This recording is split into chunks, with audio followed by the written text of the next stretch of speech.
Bonjour et bienvenue dans 88 images par seconde. Tout de suite, les films de l'étrange festival, 25e édition. Le Serpent Blanc, un joli conte animé chinois. Certes, l'histoire est assez simple et la fin un peu bâclée. Cependant, le film est vraiment divertissant et amène des idées intéressantes avec ses serpents démons et les armes de jade. 6 sur 10. L'Obsédé. Super musique de Maurice Jarre.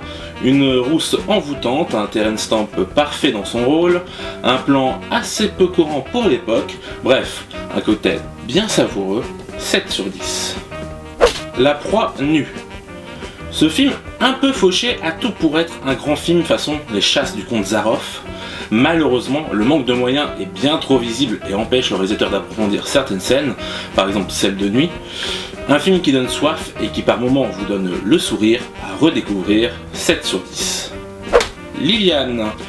Un road trip partant d'une bonne idée, mais la mise en scène se repose trop sur son actrice principale qui est loin d'être charismatique et qui a du mal à porter le film à elle seule. Puis le film est trop marqué par des plans documentaires, vu que le réalisateur vient de là, c'est pas étonnant, bref, 4 sur 10. Blood Machines. J'ai vu le film en anglais sans sous-titres, du coup je ne peux pas vraiment juger. Je peux juste vous dire que visuellement ça défonce et que j'ai vu un montage de 50 minutes.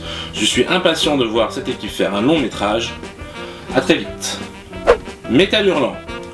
Je connaissais déjà le film, je l'ai revu avec plaisir, même si je ne suis pas friand de films à sketch.